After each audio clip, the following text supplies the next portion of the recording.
Thank you, Mr. Chairman. Mr. Roth, did the government tell you that the Biden laptop story was fake? No, sir, they did not. Did they tell you it was hacked?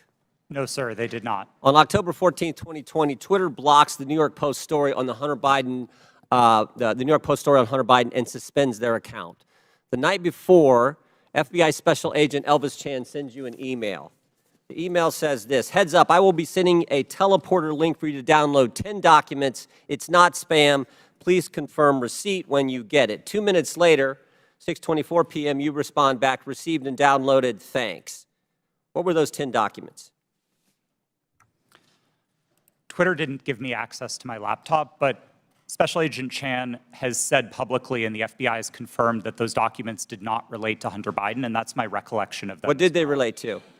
My interactions with Agent Chan and with the FBI almost entirely focused on what the FBI called malign foreign interference, things like Russian troll farms and Iranian involvement in the elections, not on any type of domestic Any of the activity. information on there classified? No, sir, I do not hold a security clearance, and so I would not have received any classified information. Who does hold a security clearance? I'll just go to the second email here. I'm just curious about this. What I propose is that 30 days out from the election, this is another email to you from Mr. Chan. 30 days, we get temporary clearances. You pick who they are. Who were the people at Twitter who had a security clearance? To be honest, sir, I'm not sure, and we never ultimately followed through on this plan to get temporary clearances. Did anyone at Twitter have a security clearance? It's my understanding that at least some current or former employees did hold clearances, but I wasn't certain about that. Ms. Gaddy, do you know if anyone took up Mr. Chan's offer to hand out security clearances 30 days before the 2020 election? Not that I'm aware. So we don't know how many people had security clearances. Twitter, do we know? Mr. Baker, Mr. Gaddy, Ms. Gaddy, anyone know how many people at Twitter had a security clearance in the 30 days prior to the election? I don't know the answer to that question, Ms. sir. Gaddy? I do not know. Mr. Roth, you don't know? No, sir. Well, how about the last one? Ms. Navaroli, do you know? No. I mean, it seemed like the offer was to sort of just hand them out like candy. I just wondered who had them. No one knows? Okay. So the FBI didn't tell you that it was fake, didn't tell you that it was hacked. And Mr. Roth, did the story violate your policies?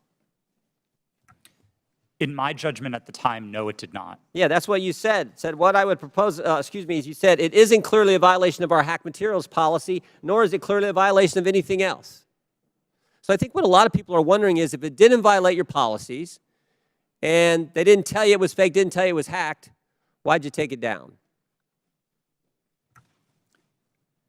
The company made a decision that found that it did violate the policy. It wasn't my personal judgment at the time that it did, but the decision was communicated to me by my direct supervisor, and ultimately, I didn't disagree with it enough to object to You know what I think happened, Mr. Roth? I think you guys got played.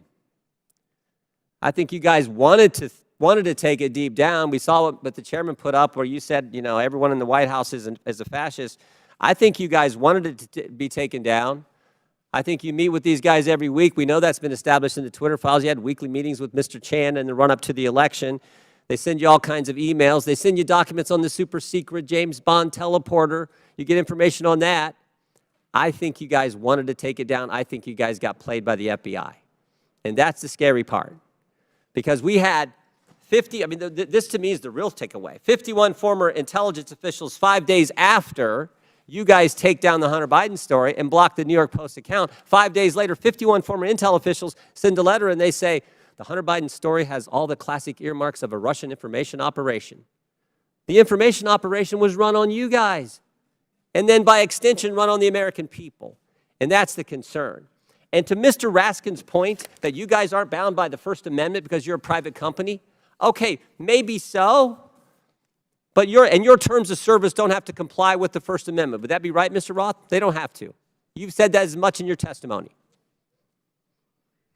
My understanding of the First Amendment is that it protects people and businesses from government, not Understand informs how the... in your terms of service. So here's what I want to know.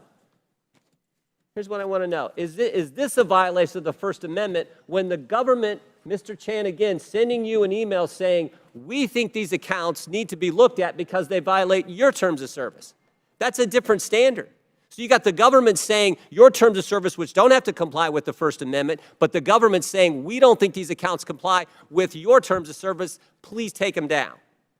You see a problem there, Mr. Roth? Mr. Chairman, I'm seeing a flashing red light. I'm happy to answer the question.